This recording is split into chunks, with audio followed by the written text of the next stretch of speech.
Welcome to icon India. Good morning everybody. So ఈ యొక్క తెలంగాణ రాష్ట్రంలో మరి ఈ యొక్క ఎస్ఐ కానిస్టేబుల్కి సంబంధించి నోటిఫికేషన్ అనేది విడుదలైంది. ఇది అందరికీ తెలిసినటువంటి విషయమే. సో కానీ ఇప్పుడు గవర్నమెంట్ ఒక మస్తు ట్విస్ట్ ఇచ్చింది. ట్విస్ట్ ఏంటంటే అంటే ఈ యొక్క నెగిటివ్ మార్కింగ్ ఇచ్చింది. ఏమంటున్నామండి, నెగిటివ్ మార్కింగ్ అనేది ఇవ్వడం జరిగింది.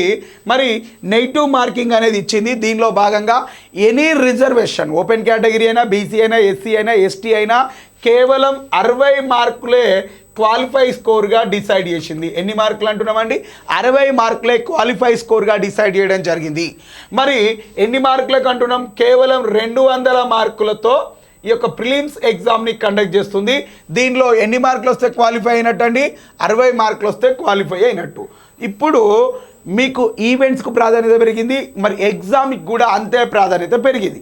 కాబట్టి మీరు ప్రిలిమ్స్లో క్వాలిఫై అవ్వాలి అంటే మీరు చాలా అద్భుతంగా ప్రిపరేషన్ కొనసాగాలి.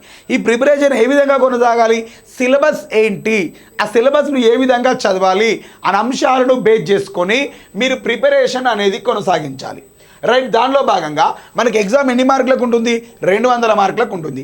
ఎన్ని మార్కులు వస్తే క్వాలిఫై అవుతున్నాం? 60 మార్కులు. ఇంతకుముందుకు ఎస్సీలకు 60 అని, బీసీలకు 75 అని, ఓసీలకు 95 అని చెప్పి ఇట్లా ఉండేది. ఇప్పుడు ఓపెన్ కేటగిరీ, రిజర్వేషన్లు ఇవన్నీ పక్కన పెట్టేసి 60 మార్కులు ఎవరికి వస్తాయో వాళ్ళే క్వాలిఫై అవుతారు. కాబట్టి ఇక్కడ నేను ఏమంటున్నానంటే సిలబస్ పైన పట్టు సాధించాలి అంటున్నాం. మరి సిలబస్ పైన పట్టు సాధించాలి అనుకున్నప్పుడు సిలబస్లో ఏమేమి అంశాలు ఉన్నాయి? ఫస్ట్ ఒకటి, ఈ సిలబస్కి సంబంధించి గవర్నమెంట్ ఇచ్చినటువంటి సిలబస్లో మనకు ఈరోజు సర్క్యులర్ ఇచ్చినటువంటి జీవోలో ఉన్నటువంటి సిలబస్ ఏమిటి అంటున్నామండి?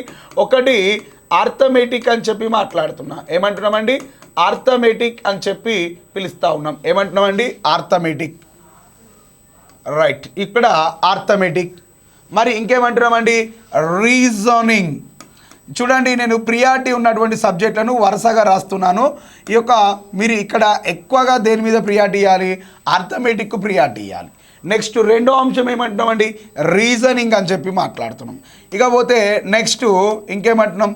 తెలంగాణ మూమెంట్. ఏమంటున్నామండి? తెలంగాణ మూమెంట్ అని చెప్పి పిలుస్తూ ఉన్నాం. ఓకే.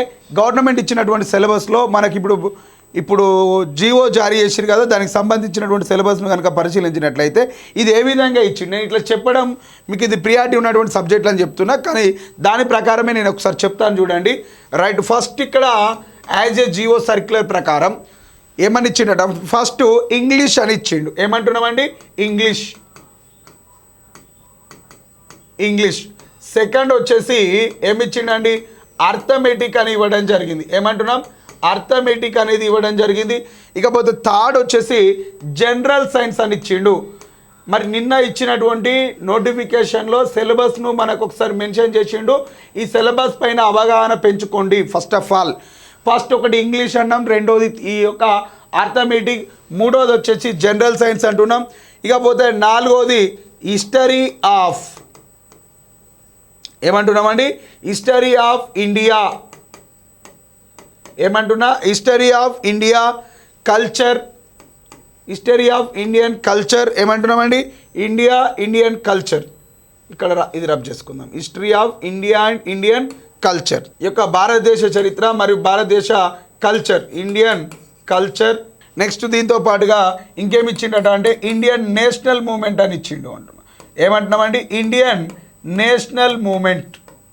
ఏమంటున్నాం? Indian national movement. నెక్స్ట్ ఇంకేం సిలబస్ ఇచ్చిండట అంటే 5th కేటగిరీలో principles of geography, Indian geography, polity and economy. Right. ఏమంటున్నామండి? Principles of geography. ఏమంటున్నామండి? Principles of geography. నెక్స్ట్ ఇంకేమంటున్నాడండి? Indian geography and polity and economy అనే సబ్జెక్టులను ఇవ్వడం జరిగింది అంటున్నా. ఓకేనా. నెక్స్ట్ ఇంకా ఏమిచ్చిండట అంటే ఇక 6th కాలంలో మనకు ఏమిచ్చిండట అంటే కరెంట్ ఈవెంట్స్. ఏమంటున్నామండి? Current events and national issues, current events and national and international importance. ఏమంటామండి? Current events of national and ఏమంటున్నామండి? నేషనల్ అండ్ ఇంటర్నేషనల్ ఇంపార్టెన్స్ ఏమంటున్నామండి, ఇంటర్నేషనల్ ఇంపార్టెన్స్ అని చెప్పి పిలుస్తూ ఉన్నాం. ఇక వీటిపైన కూడా మనకు ఒక 6th కాలంలో టాపిక్ ఇచ్చిండు. ఇకపోతే 7th కాలం ఏమంటున్నామట అంటే టెస్ట్ ఆఫ్ రీజనింగ్. ఏమంటున్నామండి, test of reasoning, test of reasoning. ఇకపోతే నెక్స్ట్ ఇంకేమంటుండట అంటే ఈ యొక్క content pertaining to the state of Telangana, state of Telangana. ఇగో ఈ అంశాలను బాగా గుర్తుపెట్టుకొని సిలబస్ పైన పట్టు సాధించండి. ఓకేనా, రైట్. ఇది మనకి ఏ స్టాండర్డ్ అంటున్నామండి, ఇంటర్మీడియట్ స్టాండర్డ్లో ఇది మనకున్నటువంటి సిలబస్లోని అంశాలు. ఇది దేనికి సంబంధించింది అంటున్నామండి, ఇంటర్మీడియట్ స్టాండర్డ్లో వీటిని అడగడం జరుగుతూ ఉంది అంటున్నాం. సో చూడండి, first English, arithmetic, general science, history of India, Indian culture, Indian national movement, principle of geography, Indian geography, polity, economy and current events of national and international importance, test of reasoning, state of Telangana. ఇగో ఈ అంశాలతోటే మనకు ఈ యొక్క intermediate స్థాయిలో prelims exams సంబంధించినటువంటి సిలబస్ను ఇవ్వడం జరిగింది. వీటిపైన మంచి పట్టు సాధించి మీరు విజయం సాధించాలి. సో ఈ యొక్క ఎగ్జామ్లో మనం విజయం సాధించాలి అనుకుంటే ఫస్ట్ 1/5 నెగిటివ్ మార్కింగ్ అనేది ఉన్నది. కాబట్టి దీని విషయంలో ఆచితూచి ఆన్సర్లు చేయాలి. మనకు వచ్చిన దానికి మాత్రమే ఆన్సర్ చేయాలి. రాని దానికి ఆన్సర్ చేస్తే మనం ఏదో బై లక్లో ఆన్సర్ తగులుతుందని ఆన్సర్ చేస్తే మనకు ఒక 5 క్వశ్చన్లలో అంటే 5 క్వశ్చన్లు తప్పు పోతే 1 మార్కును కట్ చేస్తారు. 5 క్వశ్చన్స్కి నువ్వు రాంగ్ ఆన్సర్ ఇచ్చినట్లయితే 1 మార్కు పోతుంది. ఓకేనా, రైట్. కాబట్టి మనం చాలా జాగ్రత్తగా ఆన్సర్ అనేది చేయాల్సినటువంటి అవసరం ఉంటుంది. కాబట్టి మీరు ఏం చేస్తారట అంటే మీ యొక్క భవిష్యత్ మీ చేతిలోనే ఉంది.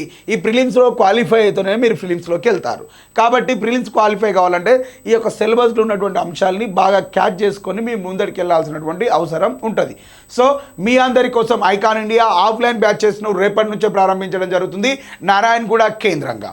ఇది జాబ్ ఓరియంటెడ్ బ్యాచ్ అండి. మరి రేపటి నుంచే నారాయణగూడ కేంద్రంగా ఐకాన్ ఇండియా ఆఫ్లైన్ బ్యాచ్ను ప్రారంభిస్తుంది. మరి అదేవిధంగా ఐకాన్ ఇండియా ఆన్లైన్ క్లాసెస్ను కూడా మీకోసం అందించడం జరుగుతుంది.